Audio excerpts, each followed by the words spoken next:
वज़ीर-ए-आज़म पाकिस्तान इमरजेंसी में कतर क्यों गए थे और वहाँ पाकिस्तान ने कतरी हुकूमत को क्या मशवरा दिया, ये हम पूरी तफसील के साथ आज के व्लॉग में आपको बताएंगे।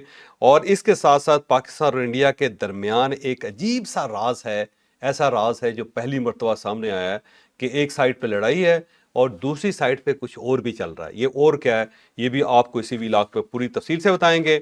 और इंडिया और पाकिस्तान का जो मैच है, आने वाला मैच है, उसकी एक तूफानी खबर है जिसने तमाम क्रिकेट के शायकीन को हिला के रख दिया है। और ये बताया जा रहा है कि पाकिस्तान और इंडिया का मैच शायद अब हो ही ना सके। कैसे नहीं होगा, ये भी आपको इसी व्लॉग में बताया जाएगा। और हमें कौमी तौर पे शर्म से डूब के मर जाना चाहिए और इसी सैलाब के पानी में डूब के मर जाना चाहिए। क्यों, पूरी तफसील आपको इस व्लॉग में मिलेगी। लेकिन व्लॉग की तरफ जाने से पहले मेरी आपसे रिक्वेस्ट है कि चैनल को सब्सक्राइब जरूर कीजिएगा और ये जो बेल आइकन है उसको जरूर प्रेस करें ताकि नोटिफिकेशन आपको मिलता रहे। और ये याद रखें कि अच्छी बात सदका जारी होती है। अगर आपको ये व्लॉग अच्छा लगे तो किसी न किसी के साथ जरूर शेयर कीजिएगा। और हमने अपना कॉलम 0 पॉइंट अब ऑडियो फॉर्म में लॉन्च कर दिया। आप इस लिंक पे क्लिक करके अब हमारा कॉलम सुनिए।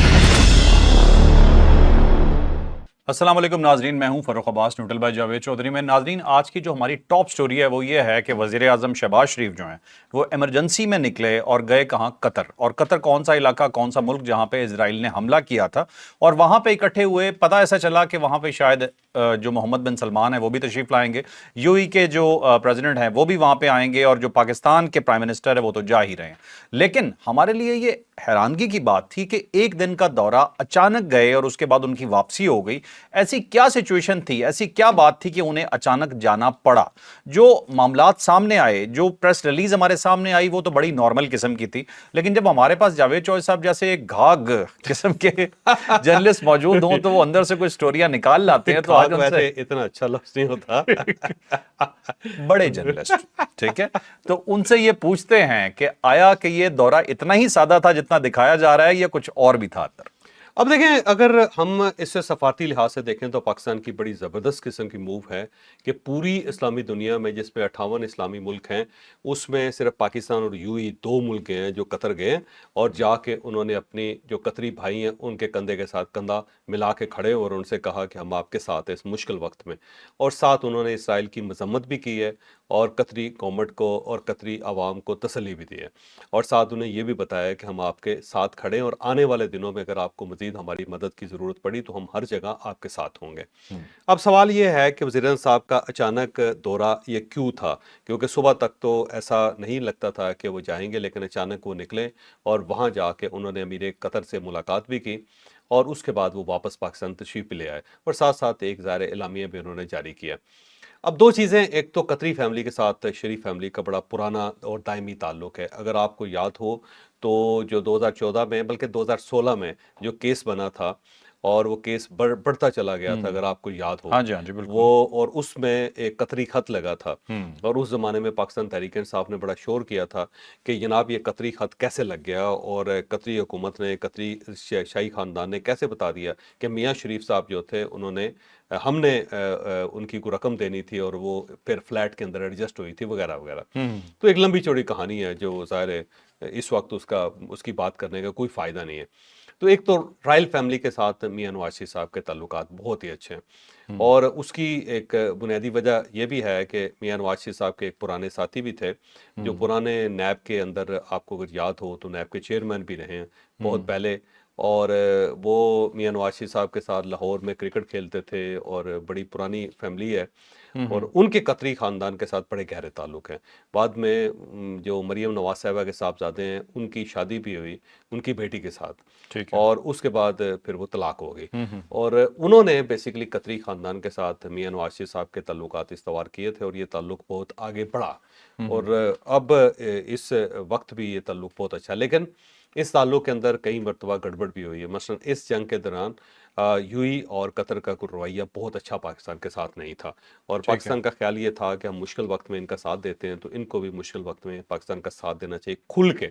लेकिन खुल के साथ नहीं दिया गया था, तो उसका पाकिस्तान को और पाकिस्तान के जो टॉप लीडरशिप है उसको बहुत अफसोस भी हुआ था। फिर जो जंग से पहले पाकिस्तान और के साथ जो मामलात थे, अगर आपको याद हो आईएमएफ के साथ पाकिस्तान का फटा था پھر پاکستان کو پیسے چاہیے تھے، اور اس دوران بھی کو قطر کا یا یو ای کا پاکستان کے ساتھ بہت اچھا رویہ نہیں تھا، بالکل ایسے محسوس ہوتا تھا جیسے وہ ہمیں بھکاری سمجھتے ہیں، اور جب پاکستان وہاں پہ جاتا تھا تو وہ منہ سا بناتے تھے کہ یہ دوبارہ پیسے مانگنے کے لیے آ گئے۔ تو اس سارے کے باوجود، اس سارے کے تکلیف دہ صورتحال کے باوجود پاکستان نے فوری طور پہ قطر کے ساتھ کھڑا ہونے کا اعلان کیا، فیصلہ کیا، اور یہ بڑی سفارتی لحاظ سے بڑی اچھی بات ہے۔ دوسرا یہ ہے کہ پاکستان کے قطر کے ساتھ کچھ تجارتی تعلقات بھی ہیں، پاکستان نے ایل این جی خریدی ہوئی ہے، اور ایل این جی کا سودا جو ہے ان کے ساتھ ہوا ہے، لیکن یہاں پہ ایک بڑی خوش قسمتی ہے یا بدقسمتی آپ سمجھ لو کہ پاکستان کے ساتھ اس کا ایک ایگریمنٹ ہے قطر کا، لیکن پاکستان کی اپنی گیس مکمل ہو گئی، پوری ہو گئی۔ اچھا۔ اب جتنی پاکستان کو ضرورت ہے اس سے زیادہ گیس پاکستان پروڈیوس کر رہا ہے۔ اب پاکستان نہیں چاہتا کہ ایل این جی قطر سے خریدے، کیونکہ ہمارے پاس ظاہر ہے فارن ریزروز نہیں ہیں، وہ بڑے ڈاؤن ہیں، اور ہمارے پاس پیسہ نہیں ہے کہ فارن ایکسچینج کے ہم قطر کو دے سکیں۔ تو پاکستان نے کئی مرتبہ کوشش کی ہے کہ ان کو سمجھایا جائے کہ بھائی مہربانی کر کے کوئی رحم کرو، اب ہمارے پاس اتنے پیسے نہیں ہیں کہ آپ کو دیں، اور ویسے بھی گیس ہمارے پاس پوری ہو گئی ہے۔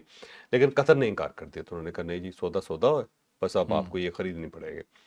تو اس وقت ظاہر ہے قطر کو ضرورت ہے، تو پاکستان نے اپنی ایک سفارتی کارڈ کو استعمال کر کے ہو سکتا ہے آنے والے دنوں میں اپنے یہ معاملہ سیٹل کر لے، تو ایک ٹھیک ہے۔ اس کی وجہ یہ بھی ہو سکتی ہے۔ دوسرا یہ ہے کہ جو میری انفارمیشن ہے، پاکستان نے ان کو مشورہ دیا ہے قطر کو، پاکستان نے 2 مشورے دیے ہیں۔ ایک تو ان کو یہ مشورہ دیا ہے کہ آپ خاموش نہ رہے، اگر آپ نے خاموشی سے اس حادثے کو، اس حملے کو پی لیا، تو پھر آپ کے اوپر ایک نیو نارمل آئے گا، اور پھر مسلسل آپ کے اوپر حملے ہوتے رہیں گے بہانے سے، تو پھر آپ کی زندگی جو ہے وہ عذاب ہو جائے گی، ٹھیک اور ہے۔ آپ پوری دنیا میں منہ دکھانے کے قابل نہیں رہیں گے، کیونکہ آپ دنیا کے سب سے امیر ترین ملک ہیں، آپ کے پاس جو ریزروز ہیں وہ دیکھ لیں، اور اس کے ساتھ ساتھ جو گیس کے ریزروز ہیں وہ بھی دیکھ لیں، اور ڈالرز کے ریزرو بھی دیکھ لیں، کرنسی بھی دیکھ لیں، اور ٹھیک ہے۔ تھوڑا سا چھوٹا سا ملک ہے، تو آپ کے پاس اکوپمنٹ بھی بہت ہے، لیکن اس کے باوجود اگر آپ اس کو پی جائیں گے تو پھر یہ نیو نارمل ہوگا، پھر اسرائیل آپ کی جان نہیں چھوڑے گا۔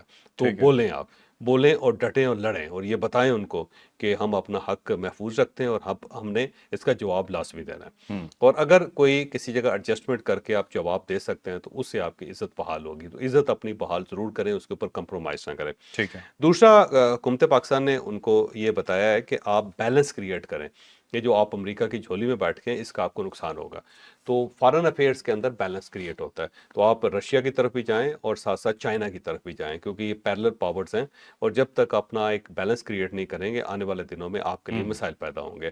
ٹھیک ہے۔ اور ساتھ انہیں یہ بھی بتایا کہ ظاہر ہے رشیا کے اوپر اس میں پابندی ہے، تو رشین بزنس مین جو ہے وہ نئی منڈیاں تلاش کر رہے ہیں، اور انہیں نئی نئی انویسٹمنٹ کی جگہیں چاہیے، تو آپ رشیا کے لیے کھولیں اپنے ملک کو، قطر بھی کھولیں اور یو ای بھی کھولیں، تاکہ رشینز آ سکیں اور زیادہ سے زیادہ انویسٹمنٹ کر جی سکیں۔ چور صاحب، وہ کہتے ہیں نا کہ آل ایگز ان ون بکٹ نہیں ہونے چاہیے، اور انہوں نے تو ڈالے ہوئے ہیں، پورے سعودیہ نے اور یہ مڈل ایسٹ نے یہی کیا ہوا۔ دوسرا، چائنا ظاہر ہے پاکستان چائنا کے بہت قریب ہے، تو اس لحاظ سے پاکستان ان کے چائنا کے ساتھ ریلیشن بھی ڈیولپ کر سکتا ہے، تو وہ میرا خیال ہے پاکستان نے مشورے دیے ہیں، اور اب عرب اس چیز کو محسوس بھی کر رہے ہیں، لیکن عربوں کے 3 بڑے ایشوز ہیں جس کی وجہ سے وہ امریکہ اور یورپین یونین کو نہیں چھوڑ سکتا۔ پہلی بات تو یہ ہے کہ عرب ملکوں کے اندر شہنشاہیت ہے، اور اس شہنشاہیت کو فل سپورٹ جو ہے وہ یورپ سے اور امریکہ سے ملتی ہے، ٹھیک ہے۔ اور اگر امریکہ اور یورپ پیچھے ہٹ جاتا ہے تو یہاں پہ شہنشاہیت ختم ہو جائے گی، یہاں پہ ڈیموکریسی ہو جائے گی، جو ظاہر یہ خاندان افورڈ نہیں کر سکتے۔ تو پہلی جو وجہ ہے وہ ان کی مجبوری ہے کہ اگر آپ یہ امریکہ کو چھوڑتے ہیں تو یہ پھنس جائیں گے، اور ان کا تختہ الٹ جائے گا وہاں پہ، اور پھر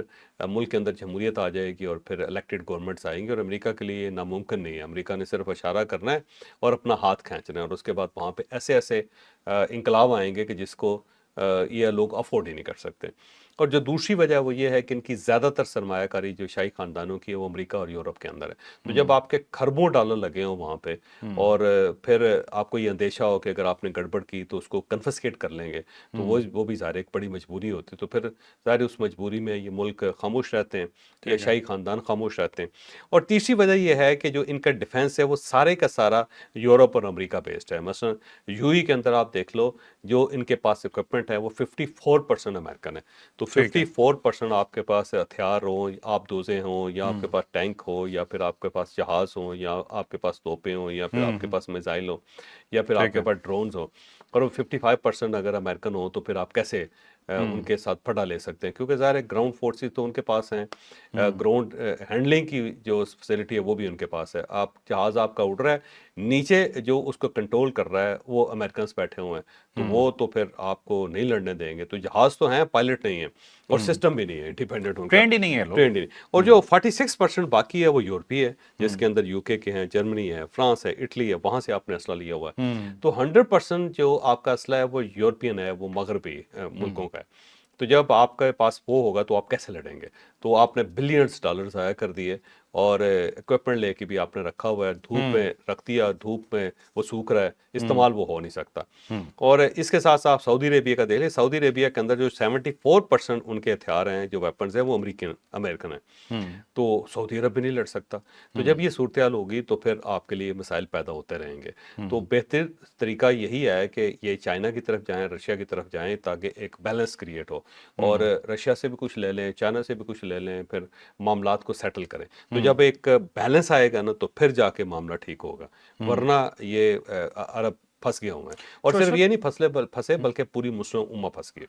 चॉइस साहब, इनका क्या विजन है? मुझे इस चीज़ पे हैरानगी होती है कि अमेरिका या यूरोप बैठ के क्या सोचते होंगे कि पहले वो इनके दिलों में डर क्रिएट करते हैं, आपस में लड़वाते हैं, ईरान से लड़वा दिया और कहा ईरान तुम्हें खा जाएगा, तुम हमसे असला खरीदो, अपनी ही मंडी क्रिएट कर ली। अमेरिका की सबसे बड़ी इंडस्ट्री जो है वो इंडस्ट्री डिफेंस की है, जहाँ से उसे सबसे ज़्यादा कमाई होती है। इराक के साथ भी लड़ाई देखो, अरबों से लड़ाई करवा दी और खुद ही एक मंडी क्रिएट की, खुद ही उनके दिलों में डर डाला, खुद ही अपना असला बेच दिया। जब उन्होंने असला खरीद लिया तो अब वो असला सिर्फ खिलौनों से ज्यादा हैसियत नहीं रखता, क्योंकि इन्हें तो चलाना ही नहीं आता। अब देखो ना, जो इराक और कुवैत की लड़ाई हुई थी, मसलन पहले अमेरिकन ने इराक को हथियार दिए, वेपन्स दिए, और उसके बाद फिर कुवैत के ऊपर चढ़ा दिया, कुवैत पे दाखिल हो गया सद्दाम हुसैन, और उसने कुवैत पे कब्जा कर लिया।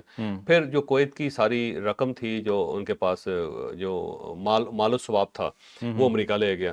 फिर अमेरिकन ने उस गवर्नमेंट को बहाल करवाया, इराक को पीछे लेके आए वो, और फिर कुवैत के लिए डिफेंस का इम्पैक्ट किया उनके साथ, और वहाँ से फिर वो रोज़ाना की बुनियाद पे अब पैसे इकट्ठे कर रहे हैं। यानी जो कुवैत कमा रहा है उसकी बहुत बड़ी जो शेयर है या बड़ी जो हैसियत है वो अमेरिका के पास जा रही है। तो ये तो कमाल है। फिर पहले ईरान को सपोर्ट करते रहे, फिर उसके बाद ईरान के खिलाफ हो गए, फिर ईरान के साथ इन सबको लड़ा दिया, फिर ईरान को शिकस्त दे दी। ये सारा ड्रामा है, सारे का सारा हथियार बेचने का खेल है, पर ये फंसे हुए फंस बिल्कुल गए। ठीक। अब पाकिस्तान इस मामले में बड़ा ज़बरदस्त स्मार्ट मुल्क है वैसे यार, पाकिस्तान की जितनी भी तारीफ करें कम है। माशाल्लाह। ये एक तो मैक्सिमम वेपन्स अपने बना रहा है, गोली अपनी बना रहा है, बारूद अपना बना रहा है, मिसाइल अपने बना रहा है, आबदोजें अपनी बना रहा है, जहाज़ अपने बना रहा है सारे। और फिर अगर किसी का रिलाई करना है तो इसने बैलेंस क्रिएट किया हुआ है, कुछ रशिया से ले रहा है, कुछ चाइना से ले रहा है, कोई अमेरिका से ले रहा है, तो सारी दुनिया को एंगेज किया हुआ है इसने। तो ये वैसे इसका कमाल है कि किसी एक साइड पे नहीं है ये। बिल्कुल ठीक, बिल्कुल ठीक। तो नाज़रीन, ऐसे लगता है कि आपको कमाने की ज़रूरत नहीं है, ना ये सोचने की ज़रूरत है कि आपकी ज़मीन से कोई तेल या सोना निकल आए।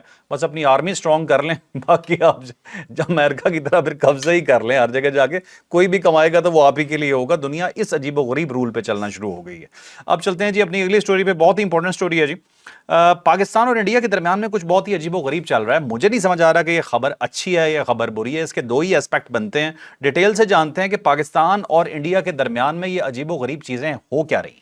अब ये तजारत है कि इंडिया और पाकिस्तान के दरमियान जो तजारत है वो बंद है, और पाकिस्तान ने मुकम्मल तौर पर पाबंदी लगाई हुई है कि इंडिया से कोई चीज़ पाकिस्तान में आ नहीं सकती। बल्कि पिछले ज़माने से मतलब ये नहीं है कि बहुत हज़ारों साल पहले, 2-3 साल पहले की बात है, पाकिस्तान अद्वियात मंगवाता था वहाँ पे, क्योंकि इंडिया जो है उसके पास जो अद्वियात का बेसिक मटेरियल है वो बनता है। ठीक है। 2 मुल्क हैं करीब करीब जिनके पास ये केमिकल्स बनते हैं, Raw जिनसे material अद्वियात जो बनती है। अद्वियात बनते केमिकल्स होते हैं सारे। तो इंडिया है और चाइना है। अब चाइना का जो मटेरियल वो महंगा होता है, उससे जो दवाई बनाई जाती है वो महंगी पड़ती है, और इंडिया के अंदर ये इंडस्ट्री बड़ी सस्ती है। उसकी वजह ये है कि इंडिया की आबादी बहुत ज़्यादा और बीमारियां भी ज़्यादा वहाँ पे। चाइना में इतनी बीमारियां नहीं है जितनी बीमारियां इंडिया के अंदर है। ये तो है एक्चुअली वैसे ब्लड प्रेशर डायबिटीज में नंबर 1 है। वैसे यार हंसते हैं यार, ऐसे है। मैंने तो कुछ भी नहीं वो कहा। यार बीमारी है, बीमारी है यार, क्या मतलब ये पीना भी बीमारी है। अच्छा, बहरहाल वो उसकी वजह से यहाँ वहाँ पे जो बेसिक मटेरियल्स है ना, अद्वियात का जो केमिकल्स हैं वो बनते हैं। तो पाकिस्तान की फार्मास्यूटिकल वहाँ से इंपोर्ट करती थी। फिर इसके अलावा जो मशीनरी है, जैसे कि एग्रीकल्चरल की मशीनरी है, फिर ये जो शुगर मिलें यहाँ पे लगी हुई हैं, उनकी जो मशीनरी है वो इंडिया से आती है, ज़्यादातर इंडिया से आती है। ठीक है। और वो सस्ती पड़ती है क्योंकि वहाँ पे पूरा पूरा शहर है जो शुगर इंडस्ट्री से रिलेटेड मशीनें बना रहा है। फिर इसके साथ साथ जो सब्जी और फ्रूट्स हैं वो भी इंडिया से आते हैं, क्योंकि पंजाब बिल्कुल साथ है और वहाँ से टमाटर सस्ता आ जाता है, वहाँ से प्याज सस्ता आ जाता है, वहाँ से आलू सस्ता आ जाता है।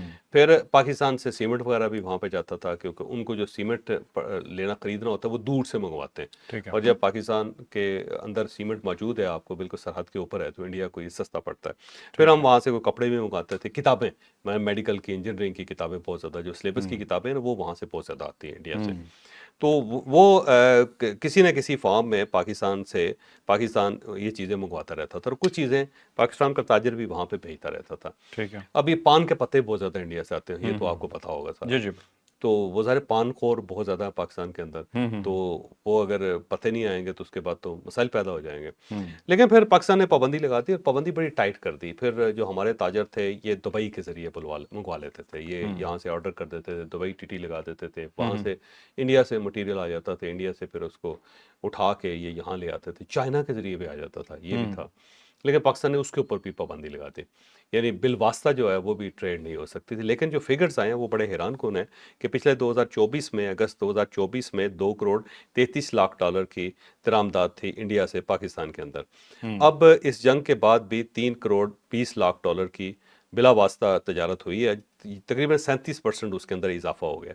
तो अब ये इजाफा जो है ना, ये बड़ा हैरान कौन है कि एक साइड पे आपने पाबंदी लगाई हुई है और दूसरी साइड से वहाँ से अब धड़ाधड़ चीज़ें आ भी रही हैं, और उसके अंदर 37% इजाफा भी हो गया। वैसे फ़र्क आपस की बात है, मैं वैसे तजारत का हामी हूँ, मैं ये समझता हूँ कि जो चीज़ आपको यूरोप से ख़रीदनी पड़ती है या फिर आपको सेंट्रल एशिया से ख़रीदनी पड़ती है, अगर आपके बॉर्डर पे मौजूद है तो उसको ले लेना चाहिए। ये जो है ना हिंदू टमाटर और मुसलमान टमाटर, पाकिस्तानी टमाटर और इंडियन टमाटर, इससे निकलना चाहिए। अब चाइना और इंडिया के दरमियान आप देख लो कितने ज़्यादा इख्तलाफात हैं, लड़ाई भी है, लेकिन इसके बावजूद ट्रेड के अंदर मुसलसल इजाफा होता चला जा रहा है। $100 बिलियन से ज़्यादा उनकी ट्रेड है 130 आपस में, बिलियन की। $130 बिलियन की ट्रेड है, और उसमें मुसलसल इजाफा हो रहा है, और अब ये उसको $200 बिलियन तक ले जाना चाहते हैं। तो इसके अंदर क्या इशू क्या है? आप ठीक है, आप लड़ें, कोई मसला नहीं है, लेकिन ट्रेड जो है वो ट्रेड रूट खुले रहने चाहिए, क्योंकि उससे पाकिस्तान का अपना भी फायदा है। तो अगर ये किसी जगह पे हो सकता है तो इसे करने में हर्ज कोई नहीं है, तो इसको ओपन होना चाहिए, और अगर आप ओपन करते हैं तो आपका अपना फायदा है इसके अंदर। ठीक है। इंडिया को फायदा हो ना हो, लेकिन पाकिस्तान को बहुत ज्यादा फायदा, तो जरा दिल बड़ा कर लेना चाहिए। ठीक है। चौधरी साहब, आपने कहा जी कि काफ़ी रॉ मटेरियल वहाँ पे होता है, ये अब फिर इसका मेडिसिन का। नहीं, मैं सिंपल सा सवाल करने लगा, आप हर चीज़ को समझते हैं कि मैंने पता नहीं क्या कर देना इस पे। मैंने सिंपल सा ये पूछना है जी कि अगर इतना ज़्यादा रॉ मटेरियल होता है, हर तरह की बीमारी का इलाज इंडिया में होता है, तो मोदी की ज़हनी बीमारी का इलाज क्यों नहीं हो रहा? नहीं जवाब दे रहा। अब चलते हैं जी अगली स्टोरी पे। वो स्टोरी ये है जी कि पाकिस्तान और भारत का जब भी मैच होता था, क्रिकेट मैच की बात कर रहा हूं, तो ऐसा लगता था एक फेस्टिविटी क्रिएट हो गई है। पाकिस्तान हो या इंडिया हो, एक धूम होती थी यहाँ पे, टाकरा नाम से और मुख्तलिफ नामों से शोज शुरू हो जाते थे, दोनों साइड से क्रिकेटर्स बैठते थे, बयानात जारी होते थे, वो कह रहे होते थे उनकी टीम स्ट्रांग है, हम कहते थे कि हम तुम्हारा मुंह तोड़ देंगे, बहुत कुछ होता था। लेकिन एक इंजॉयमेंट की एक, जिसे कहते हैं ना, फिजा कायम हो जाती थी और बड़ा इंतजार होता था लोगों को। और जैसे ही टिकट्स अनाउंस होती थी स्टेडियम की, तो चंद एक मिनट में या समझे कि एक घंटे के अंदर अंदर सारी टिकट्स फरोख्त हो जाया करती थी। लेकिन इस बार जो सिचुएशन पैदा हुई है वो इतनी डिफरेंट है कि हम देख के हैरान हो गए हैं कि हुआ क्या है। एक तो बहुत बड़े पैमाने पे एहतजाज हो रहे हैं, ये कहां हो रहे हैं, किस लिए हो रहे हैं, ये भी आपको हम इसके दरमियान में बताएंगे, और साथ ये बताएंगे कि एक्चुअल में इस दफा पाक भारत मैच के साथ क्या हो रहा है। अब देखो, दुबई के अंदर ये मैच हो रहा है और 14 सितंबर 2025 को पाक इंडिया का मैच है, ऐसा ही है ना? ऐसे ही सही है। और जब भी टिकट भेजे जाते थे तो पाकिस्तान और इंडिया के टिकट बड़े महंगे बिकते थे, क्योंकि उसकी वजह ये है कि पाकिस्तानी भी ना, वो पाकिस्तानी परचम की शर्टें पहन के मुंह के ऊपर झंडे का निशान लगा के पहुंच जाते थे। इंडियन भी अपने झंडे उठा के वहाँ पे आ जाते थे, और बल्कि डांग सूटा भी हो जाता था मैच के दरमियान, और इतनी ज़्यादा खौफनाक आवाज़ें होती थी, और ऐसे जैसे कि बहुत बड़ी सेलिब्रेशन है। बिल्कुल। और कोई छक्का लग जाता था या चौका लगता था तो उसके बाद जो भंगड़े डाले जाते थे वो बहुत ज़्यादा। इस मरतबा मैच के अंदर एक अजीब सा फिनोमेना आया کہ جو ٹکٹ تھی وہ بک نہیں رہی تھی، مطلب 475 درہم کا ٹکٹ تھا اور وہ بک نہیں رہا تھا، بکا نہیں، تو پہلی مرتبہ ایسا ہوا کہ ٹکٹ کی قیمت کم کرنی پڑ گئی منتظمین کو، اسے 350 درہم پہ لایا گیا، ٹھیک ہے۔ اور اس کی بنیادی دو وجوہات قرار دی گئی۔ ایک تو یہ ہے کہ انہیں محسوس یہ ہوا کہ انڈیا اور پاکستان کا جو میچ ہے اس کے اندر دونوں ملکوں کا انٹرسٹ کم ہو گیا، انڈیا کا انٹرسٹ بھی کم ہو گیا اور پاکستان کا انٹرسٹ بھی کم ہو گیا، اور اس کی وجہ یہ ہے کہ انہیں خطرہ ہے کہ یار یہ ہوگا کچھ بھی نہیں، نہ پاکستان نے کچھ کرنا ہے نہ انڈیا نے کچھ کرنا ہے، اور ایسے ہی شور شرابہ ہوگا، وقت ضائع ہوگا۔ دوسرا کیونکہ وہاں پہ پھڈے ہو جاتے ہیں، لڑائیاں ہو جاتی ہیں، تو اس کے بعد لوگ زخمی بھی ہو جاتے ہیں۔ لوگوں نے کہا ایسے ہی منہ سجوانے کی کیا ضرورت ہے، یہ ٹانگیں توڑوانے کی کیا ضرورت ہے، لعنت بھیجے کیا کرے گا۔ اور دوسری اس کی وجہ یہ بھی ہے کہ اب نفرت اتنی زیادہ ہوگی اس جنگ کی وجہ سے کہ دونوں ایک دوسرے کا سامنا نہیں کرنا چاہتے، نہ پاکستانی عوام سامنا کرنا چاہتی ہے انڈینس کی، نہ انڈین عوام پاکستانیوں کو دیکھنا چاہتی ہے، تو اس کی وجہ سے ایک بڑا خوفناک قسم کا فنامنا ہوا۔ دوسری بلکہ تیسری جو بنیادی وجہ وہ یہ ہے کہ انڈیا کے اندر ایک کمپین چل رہی ہے کہ انڈین ٹیم کو پاکستان کے ساتھ کرکٹ کھیلنا نہیں چاہیے، اور یہ جو کھیل رہے ہیں یہ بڑا غلط کر رہے ہیں۔ اب دیکھیں نا جو کیپٹن سوریہ ہے اس کے خلاف تو باقاعدہ غداری کا لوگوں نے فتویٰ دے دیا ہاتھ کہ ملانے پہ۔ ہاتھ میں لانے کے، کہ اس نے ہاتھ کیوں ملایا، اس کی یہ جرت کہ یہ پاکستانی وزیر کے ساتھ اور پاکستانی کپتان کے ساتھ یہ ہاتھ ملائے، اس قسم کی صورتحال ہوگی۔ تو کمپین بہت زیادہ خوفناک چلی ہے، دوسرا لوگ ایک دوسرے کی شکل نہیں دیکھنا چاہتے، تیسرا لوگوں کا انٹرسٹ کم ہو گیا۔ لیکن جب یہ ہم اسٹوری دے رہے تھے تو اس کے ساتھ ہی ایک نئی خبر بھی آئی ہے کہ اب یہ جو ریٹس کم کیے گئے اس سے دوبارہ معاملہ سیٹل ہو گیا، 90% وہ کہتے ہیں جی جنرل سیٹس کی ٹکٹیں بک گئی ہیں اور تھوڑی رہ گئی ہیں اور یہ بھی مکمل ہو جائیں گی۔ اب یہ منتظمین کی طرف سے یہ کلیم کیا جا رہا ہے، اب دیکھتے ہیں سنڈے کو کیا صورتحال ہوتی ہے اور تو کیا یہ سب فگر کہاں سامنے چند آتے ہیں۔ گھنٹے میں ٹکٹس بک جاتی تھی، اور ابھی بھی لگتا ہے منتظمین جو ہیں وہ ہر طرح کا ٹیکٹک اپنا رہے ہیں، لوگوں شاید کو پکچر ایسی دکھا رہے ہیں کہ لوگ دیکھنے کے لیے آئیں۔ لیکن یہ سنڈے کو اتوار کے دن پتہ لگے گا کہ کیا صورتحال ہے، لیکن بہرحال ٹکٹ کی ریٹ جو کم کیے گئے ہیں وہ بہت الارمنگ ہے۔ اس کا مطلب یہ ہوا کہ شاید لوگوں کا انٹرسٹ نہیں ہے۔ بالکل ٹھیک ہے، چلیں جی اب چلتے ہیں اگلی خبر کی طرف۔ منوسل قوم، مجھے کئی دفعہ یہ لگتا ہے کہ ہم لوگ جس طرح پورٹرے کرتے ہیں اتنے اچھے لوگ ہم ہیں نہیں اپنے لوگوں کے لیے۔ شرم آتی ہے اپنے کچھ اقدامات کے اوپر۔ رمضان آتا ہے تو رمضان میں ہماری حرکتیں ویسی ہو جاتی ہیں کہ میں کہتا ہوں جی کہ معذرت کے ساتھ اگر آپ کو برا لگے کہ ہم کفار سے بدتر حرکتیں کرتے ہیں۔ ہر وہ چیز مہنگی ہو جاتی ہے جو ایک عام بندے کے استعمال کی ہے۔ پاکستان میں ابھی ایک بہت بڑا سیلاب آیا ہوا ہے، ایک مصیبت آئی ہوئی ہے، قدرتی آفت آئی ہوئی ہے، لیکن ہم اس کے لیے کیا کر رہے ہیں یا ہم نے ابھی جو حرکتیں کی ہیں کیا واقعی ایسا لگتا ہے کہ ابھی بھی ہمیں شرم نہیں کرنی چاہیے؟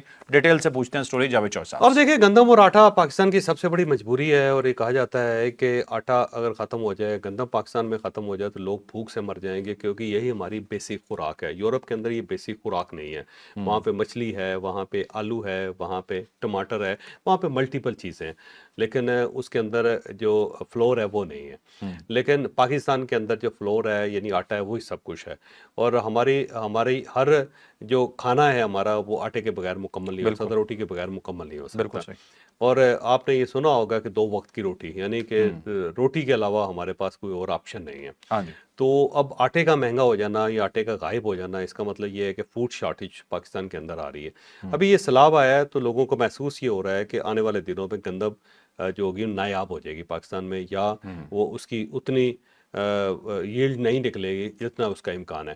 تو اس کے ساتھ ہی آٹے کی قیمت میں اضافہ ہو گیا ہے، اور ساتھ ساتھ گندم کی قیمت میں بھی اضافہ ہو گیا۔ گندم کی قیمت میں پچھلے ایک ہفتے کے اندر 35 روپے کلو فرق پڑ گیا، یعنی پہلے 62 روپے کلو تھی تو وہ 97 روپے کلو ہو گئی، اور آٹا جو ہے اس میں فائن آٹا جو ہے وہ 79 روپیز کا تھا، وہ اب 108 روپے کا ہو گیا۔ اور جو 2.5 نمبر آٹا ہوتا ہے جو جس کے اندر چوکھر زیادہ ہوتا ہے، یا سرخ آٹا جس کو چکی والا سرخ اس کو آٹا کہتے ہیں، تو وہ 76 یا 76 روپے کا تھا تو اب وہ 99 کا ہو گیا۔ اب عالمی مارکیٹ کے مقابلے میں اگر دیکھا جائے تو 10 روپے مہنگی ہے پاکستان کے اندر گندم، تو اس وقت پوری دنیا میں سب سے مہنگی گندم پاکستانی کا، حالانکہ ہم خود پیدا کرتے ہیں۔ حالانکہ ہم خود پیدا کرتے ہیں، اپنی پیداوار ہے، اپنی گندم ہے، لیکن اس کے اندر یہ کرائسس پیدا ہو گیا۔ تو مجھے لگتا ہے کہ آنے والے دنوں میں 15 لاکھ ٹن گندم تو پاکستان کو بہرحال امپورٹ کرنی پڑے گی، اور یہ جو سرمایہ کمانے کا طریقہ ہے کہ لوگوں کی مجبوری کا فائدہ फ़ायदा उठाएं, मेरा ख्याल है इंतहाई अफसोसनाक है। तो हमारे ताजरों को भी सोचना चाहिए कि अल्लाह ताला का अजाब है ये सैलाब जिसको कहते हैं। तो सब किसी और ये रमज बड़े बड़े अमीर लोग, बड़े बड़े जागीरदार लोग एक हफ्ते के अंदर अंदर सड़कों पे आ गए हैं, तो खुदा खौफी करनी चाहिए। ये तो लोग दावत दे रहे हैं अल्लाह ताला के अजाब को कि अल्लाह ताला कि आपने उस तरफ रुख रखा है तो उसको मोड़ के हमारी तरफ भी लेके आए, क्योंकि हम भी लोगों की मजबूरी का फ़ायदा उठा रहे हैं। तो तौबा करनी चाहिए और शर्म से डूब मरना चाहिए। डूब मरने का मुकाम है, यकीन करें आप। ठीक है चौधरी साहब, आप बस ये एक एक्सपेक्टेशन है कि हुकूमत कुछ गंदम रिलीज कर दे जो उसके पास स्टोर पड़ी हुई है, लेकिन सारी बात है हुकूमत का भी पूरा एक प्लान होता है, वो कितनी दे सकते हैं नहीं दे सकते एक अब अलग तो स्टोरी। जहाँ जहाँ ये गंदा पड़ी है वहाँ पे सैलाब आया हुआ है, मुझे लगता है वो तबाह होगी। बिल्कुल सिंध से एक्सपेक्टेड है कुछ। हाँ अच्छा चौधरी साहब, मुझे एक चीज़ बताइएगा, आपने मुल्क से बाहर रमज़ान गुजारा है, जी गुजारा। आपने 119 मुल्क जो विजिट किए, मुख्तलिफ मुल्कों में आपका कुछ टाइम गुजरा रमज़ान के हवाले हाँ से, हाँ, वो सेल्स लगती है रमज़ान वहाँ पे के अंदर। क्या होता है जब रमज़ान सेल्स लगती है, जबकि वो क्रिश्चियन मुल्क हैं और वहाँ पे मुसलमानों के लिए रमज़ान सेल्स लग जाते हैं। जो बड़े बड़े स्टोर्स हैं वो खाने पीने की चीज़ें जो बिलखसूस है उसके ऊपर ऑफ लगा देते और वो हैं, नॉन मुस्लिम होते हैं? नॉन मुस्लिम होते हैं। इसी तरह जो क्रिसमस है वो तो पूरे यूरोप के अंदर सेल लगती है, यानी हर चीज़ ही सस्ती हो जाती है, बिलखसूस जो बच्चों की प्रोडक्ट्स हैं वो तो बहुत सस्ती हो जाती है, और हम इसके ऑपोजिट। ताकि वो क्रिसमस मना सकें। लेकिन हम तो ईद को सीज़न कहते हैं, दुकानदारों के पास जाए ना वो कहते हैं कि ईद का सीज़न लगा है। सीजन लगा, उनका बिल्कुल उनके लिए वो सीज़न होता है, कमाई का जरिया होता है, जबकि यूरोप के अंदर ये नहीं होता। बिल्कुल ठीक है। तो नाजरीन, ये सोचने की बात है आपके, मेरे और हम सब के। ये हम दूसरों को तो इल्ज़ाम देते हैं, लेकिन ये सब महंगाई करने वाले आप और मेरे जैसा ही कुछ लोग होते हैं, ये कोई बाहर से ही ऊपर से उतर के नहीं आते। लाइक शेयर सब्सक्राइब करना बिल्कुल ना भूलिएगा। इजाज़त दीजिए, अल्लाह हाफ़िज़। पाकिस्तान जिंदाबाद।